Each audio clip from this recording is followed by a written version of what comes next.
The BJP on Saturday announced a list of 195 candidates. Prime Minister Modi will be contesting from Varanasi for the third time. Home Minister Ramesh will be fielded again from Gandhinagar in Gujarat. Now, a few important women candidates have been named as well. Smriti Irani from Amethi, Hema Malini will be fielded from Mathura, Basuri Swaraj will be fielded from New Delhi and Loket Chatterjee from Hooghly. Now, 15 seats have been announced for Rajasthan with 5 sitting MPs replaced. The BJP has balanced the caste arithmetics in its choice of candidates in Rajasthan. When it comes to Telangana, the BJP has named 9 candidates. G. Kishan Reddy will contest from Secunderabad seat, while the BJP National General Secretary Bandi Sanjay Kumar will contest from Karimnagar as well. When it comes to Kerala, several new faces as well as 2 union ministers, Rajiv Chandrasekhar and V. Muralidharan, have been fielded. My colleague Vasudha joins us with more details. Vasudha, take us through the latest when it comes to the BJP list and the strategy. In fact, we're seeing a lot of new names as well. Yes, Aarti. So the party, the BJP, wants to ensure that it releases names of at least 300 candidates before the 10th of March. Remember, 195 candidates making it to the first list is very interesting because it really shows that the party wants to put on a face of confidence and wants to also reflect the momentum that it enjoys in the country right now, especially after its emphatic win in the assembly polls of Madhya Pradesh, Rajasthan and, of course, Chhattisgarh. Now, looking at the list, it actually shows a very cautious tale. The Prime Minister, of course, is going to fight from Varanasi. We have those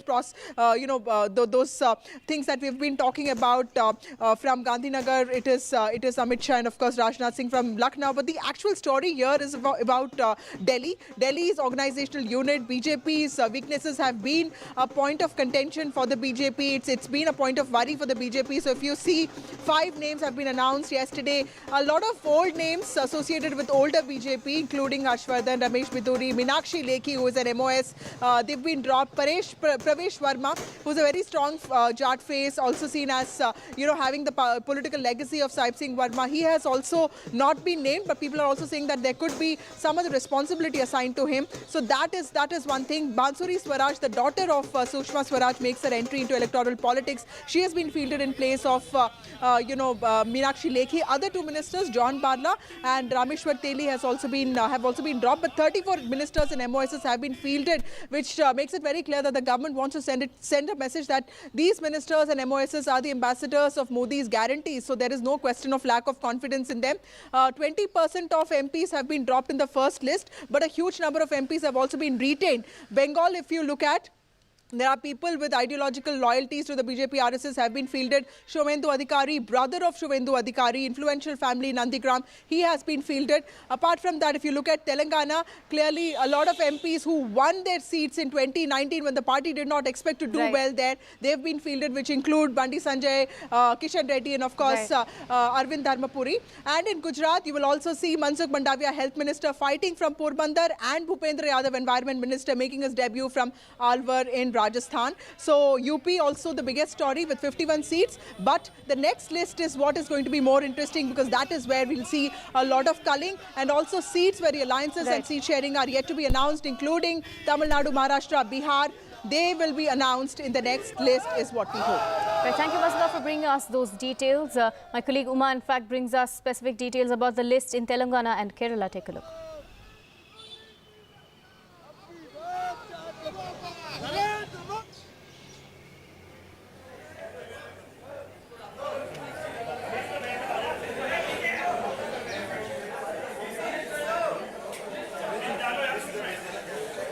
So from the south, the BJP has announced names for Telangana and Kerala in its first list of candidates.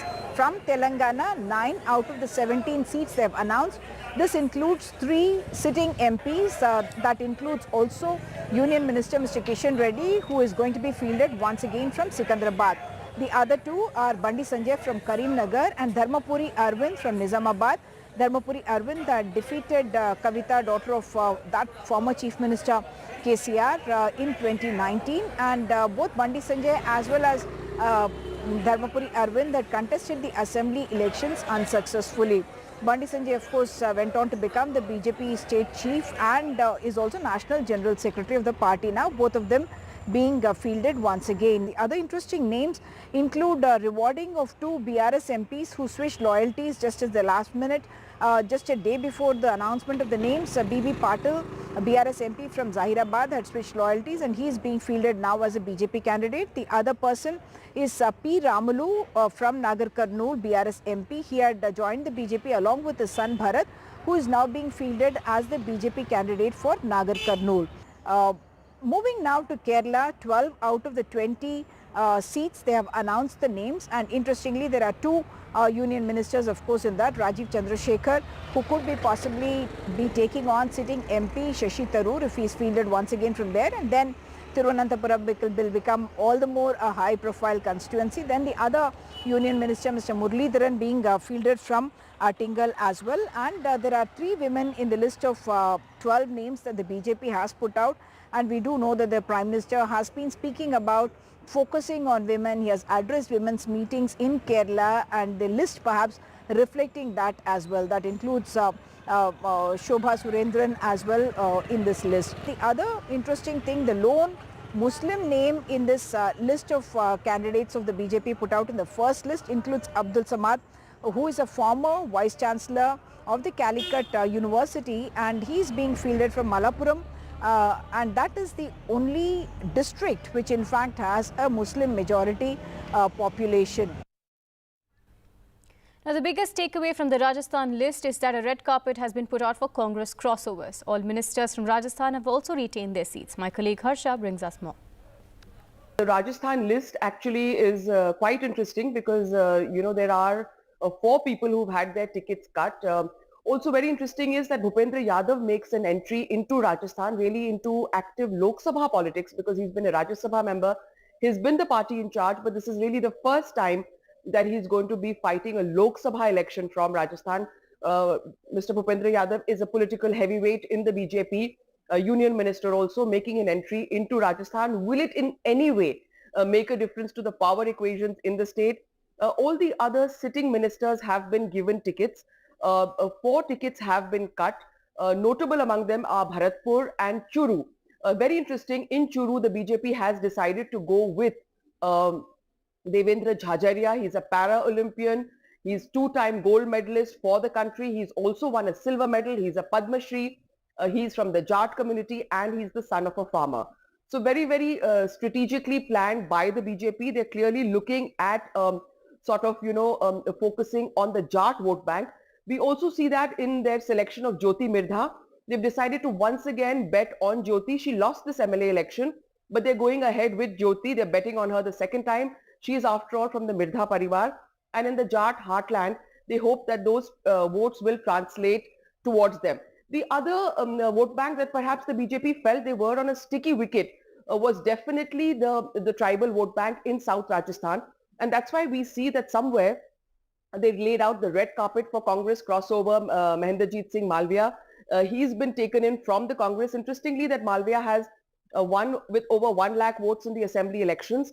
The BJP hopes that will transfer to them. The challenge for the BJP in South Rajasthan is the Bharatiya Adivasi Tribal Party. And the Bharatiya Adivasi Tribal Party has in fact regularly made gains in that area, in that region. Young tribal leaders emerging from there. And their vote share has regularly gone up. In fact, it's doubled. In the last Vidhan Sabha elections, they had 2 MLAs. Now they've got 3. They got 2 lakh votes. This time they've got 4 lakh votes. So somewhere the nitty-gritty of caste arithmetic has definitely informed the BJP's choice in Rajasthan. Omissions that everyone is now waiting for, who will probably show up in the next list, is Rajendra Rathore and Satish Punia, because, Raj Samand and Jaipur Rural vacated by MPs Diya Kumari and Rajyavardhan Rathore, who are now MLAs. So who will these seats go to? That's the big question. But in Rajasthan, the big takeaway is how the BJP has balanced the caste arithmetic with the announcement of these names. Now, Prime Minister Modi is on a poll blitz, 5 state tours between the 4th of March and the 7th. He is expected to be launching several development projects in these states as well. He'll visit Jammu and Kashmir, Tamil Nadu, Bengal and Odisha. This will be his second visit to Bengal and Tamil Nadu within just a week. I have my colleague Vasudha joining us with more details. Vasudha, if you could take us through the key infrastructure projects that are lined up for launch in these states. Well, Aarti, there is a political undertone to the visits that the Prime Minister will be undertaking right from tomorrow. Remember that these are the last set of, political visits that he would be going. These are, of course, part of its governance programs. And, these are, this election is all about Modi's guarantee. So it starts with his Adilabad visit tomorrow. Telangana is an important state for the BJP. Remember, Telangana, Tamil Nadu, Andhra Pradesh and Kerala, 101 seats, but the party won just 4 seats last time. So it's going to be a lot. It's going to be very important. And what we understand is he goes to Adilabad, and after that he also goes to Kalpakkam in Chennai. He also goes to Sangareddy. He comes back to Telangana. After that, there's a big rally in Kolkata. Remember, TMC and BJP have been having a war over Sandesh Khali incident, the violence that took place there against women. Prime Minister was there in Arambagh just 2 days ago. Now this is going to be his second, and of course another visit is lined up around 6th. So that is going to be an important rally. Both Tamil Nadu will see a lot of names being announced in the successive list. West Bengal, 20 names have been announced out of 42, but the rest are important seats, and these are seats where the TMC has been very strong on. So it will be interesting to see who the BJP places. The Prime Minister will also be going to Odisha, Bihar and Jammu Kashmir, all politically important states in terms of narrative also. In terms of alliances also, it will be interesting to see the kind of the tonality that he has in Odisha, especially with regard to his relationship with BJD and how that sort of works out. That will be interesting to see. But clearly, his last set of visits before the model code of conduct comes in place. So it's an infrastructure projects inauguration spree that's going to take place next week as well.